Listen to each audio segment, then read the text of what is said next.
코스피 2,400 바닥, 추세 반등은 아직.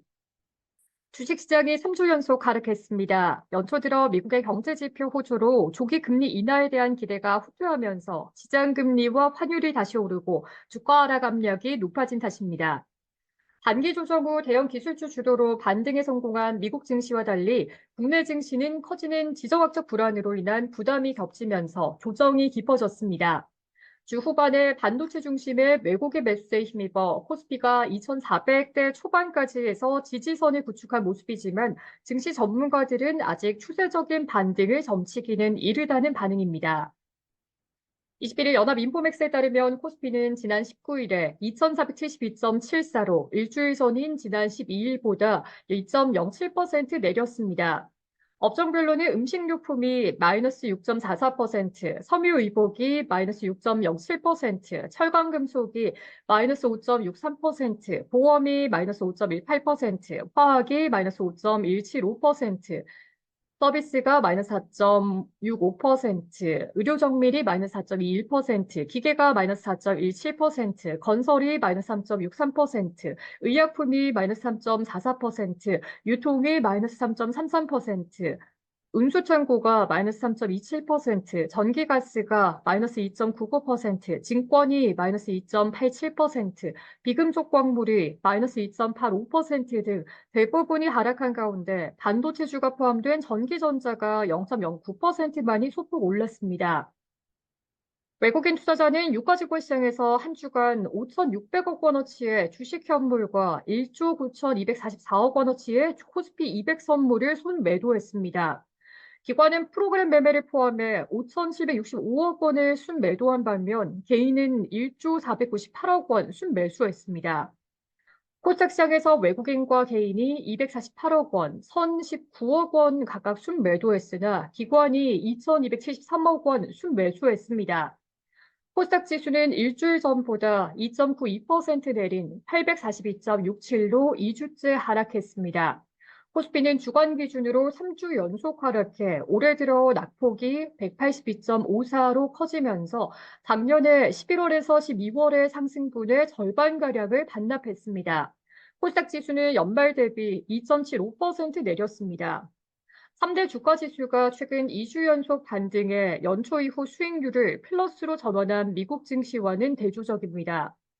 다우존스 30 산업평균 지수는 지난 한 주간 0.72% 올랐고 스탠더드 앤드 푸어스 S&P 500 지수와 나스닥 지수는 각각 1.17%, 2.26% 상승했습니다.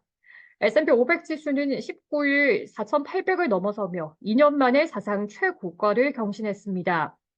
연초 발표된 미국의 고용지표, 12월 비농업 일자리와 물가지표, 12월 소비자 물가지수에 이어 지난 17일 공개된 소비지표, 12월 소매 판매마저 시장 전망치를 웃돌면서 연방준비제도의 올해 3월에 기준금리 인하 가능성을 낮췄습니다. 그러나 미국 증시는 금리 인하 기대의 후퇴에 따른 파장을 소화하며 대형 기술주에 대한 개선된 투자 심리를 바탕으로 대만의 TSMC의 실적 호조와 반도체 업황 개선 전망을 반등의 동력으로 삼았습니다.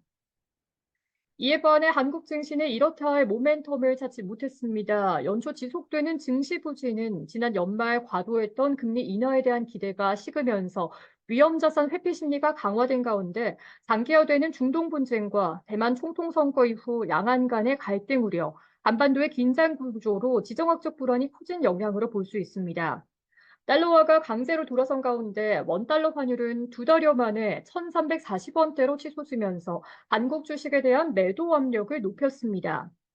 외국인은 올해 들어 유가증권 시장에서 8천억 원가량의 삼성그룹사 블록딜을 제외하고 주식 현물과 5조 7천억 원 규모의 코스피 200 선물을 순매도했으며 선물 매도는 기관의 프로그램 매도를 유발하며 증시 수급을 악화시켰습니다.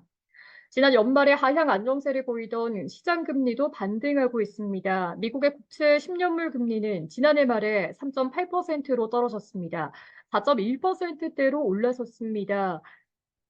떨어졌다 4.1%대로 올라섰습니다. 우리나라 국고채 3년물 금리는 작년 말에 3.1%대에서 3.3%대로 상승했습니다. 경기 부진으로 인한 연초 중국과 홍콩 증시의 침체도 한국 시장에 대한 투자 심리를 악화시킨 요인으로 꼽힙니다.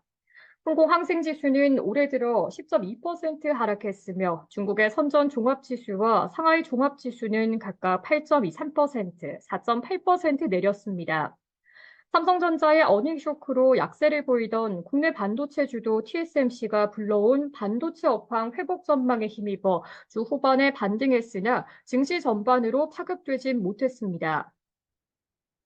이번 주 증시는 3주 연속 하락에 따른 기술적 반등이 나타날 가능성이 있지만 추세적 반등으로 이어지긴 어려울 것이란 관측이 우세합니다. 이진우 메리츠증권 연구원은 지난 주말에 외국인 매도세가 다소 완화됐고 반도체 등 일부 대형주에서 주가 보관 움직임이 나타났다며 주가가 단기간에 많이 밀린 상황에서 기술적 반등 가능성이 있다라고 말했습니다. 이재선 현대차증권 연구원도 그동안 차익 매물이 많이 나왔고 TSMC 실적 발표 이후 분위기가 전환되면서 저가 매수 요인도 부각되기 때문에 반도체 중심으로 수급은 양호해질 가능성이 높다라며 그러나 기술적 반등 이상이 나오려면 중국이 돌아서야 하는데 아직 그런 지표는 나오지 않아 주가지수 상단이 큰 폭으로 열릴 가능성은 이달까지 제한적일 것으로 전망했습니다. 이경민 대신증권연구원은 기술적 반등을 넘어선 추세 반전을 기대하기는 어려운 상황이라며 지정학적 리스크와 통화 정책에 대한 시장의 기대와 연준 스탠스 간의 괴리 축소, 중국 경기의 불확실성 지속과 4분기 실적 시즌 불안 등 풀어야 할 과제들이 많기 때문인데 숙제를 풀어가는 동안 코스피는 기간 조정을 이어갈 가능성이 높다라고 봤습니다. 이달 말에 연준의 올해 첫 연방공개시장위원회 정례 회의를 앞두고 있어 관망세가 짙어질 것이란 관측도 나옵니다. 정용택 IBK 투자증권 연구원은 이번 주도 증시는 불투명할 것 같다라며 시장이 크게 조정을 받은 건 연준의 통화정책 기대감이 후퇴한 영향인데 FOMC를 일주일 앞두고 있기 때문에 불확실성이 커질 것으로 본다라고 말했습니다.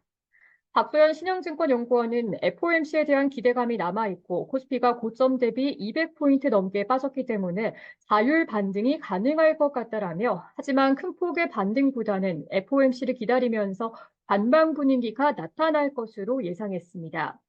주중 연준의 통화정책 방향을 점검할 수 있는 미국의 12월 개인 소비지출 물가지수와 미국의 4분기 국내 총생산이 발표됩니다.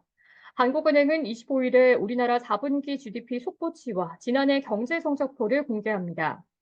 기업 실적 발표가 본격화됨에 따라 분기 성적표에 따라 개별 종목 또는 업종별 주가가 등락하는 종목 장세가 강화될 것으로 예상됩니다. SK하이닉스와 현대차, 기아와 현대모비스, 넷플릭스와 테슬라 등이 이번 주 작년 4분기 실적을 공개합니다. 서상영 미래에셋증권연구원은 금리 인하 기대가 약화된 건 이미 시장에 많이 반영됐기 때문에 개별 기업들의 변화 요인에 시장이 주목할 가능성이 높다라며 이번 주는 국내외 주요 기업들의 실적 발표가 본격화되기 때문에 개별 기업의 실적에 따라 변동성이 커지는 종목 장세가 펼쳐질 것으로 내다봤습니다.